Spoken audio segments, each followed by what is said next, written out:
first scrimmage in the books. Nole insiders Lane Hurt and Tim Linnefelt here to talk about what head coach Jimbo Fisher had to say about that scrimmage and, well, typical first scrimmage. The offense won some, defense won some, and just kind of what you'd expect. Yeah, and Jimbo started off, he was a little bit, I guess short would be the word. He was asked if anybody flashed at him. He just sort of said no, and he sort of cracked a smile, and it sort of hung there in the air for a minute. But after a little while, he loosened up a little bit, said that the offense did some good things, defense did some good things.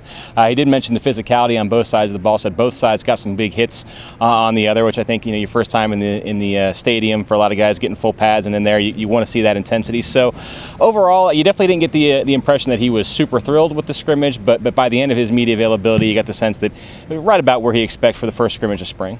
Leadership was probably the biggest topic of conversation. I asked Coach Fisher about any leaders coming out helping the young guys. He said that's one area he's really looking for somebody to step up. A couple of guys said doesn't need to be the whole team, but right. one or two guys to step up in that area. Well, one of the things that Jimbo Fisher really likes to say is that each team has a different personality, takes on a personality of its own.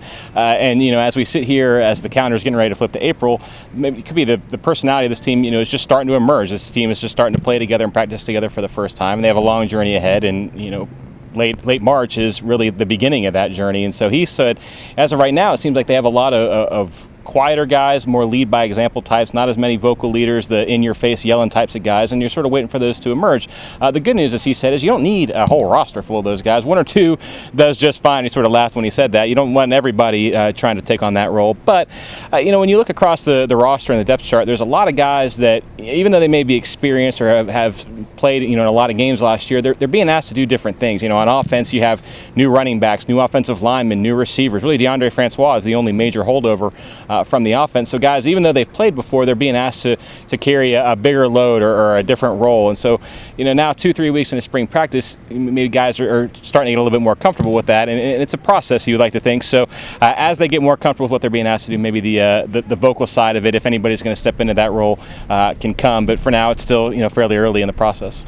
And look, a first scrimmage is supposed to be exactly what it was today. I remember at one scrimmage last year during the spring, Jimbo was completely dissatisfied with what he saw from the team. So, this is what you look for. This is what a first scrimmage is, right. And they have one more to go. Yeah, to that point, he was asked at one point. A lot of guys are playing in this stadium for the first time, practicing the stadium for the first time, all the early enrollees, and his response was, yeah, they looked like it. And so, that's just kind of the way it goes. I hate to keep beating that horse, beating that drum, but the idea that this is a first scrimmage for a lot of players, their first time in this type of setting, there's going to be some good and some bad, and you just kind of build on it and grow. There you have it, Seminole fans. That's the scrimmage in a nutshell. We'll have much, much more from spring practice, but tomorrow is Pro Day. Yeah. You caught up with DeMarcus Walker and Marquez White. That'll be up on the site later on this evening, previewing Pro Day. Yeah, and as you might imagine, DeMarcus Walker really anxious to get out there and run and show what he can do on the fields. During the combine, he didn't participate in any of the on-field workouts, so for him to get out there, he said he wants to show how explosive he is and that he can move and change directions. Marquez White, kind of a similar story. He did work out at the combine, but he wants to improve on some of those times, especially that 40-yard dash. The big thing he wants to do is run better. He said he dropped some weight from where he was in Indianapolis, said he wasn't comfortable running at that weight, and now he's looking forward to showing, you're putting up a better showing tomorrow at Pro Day.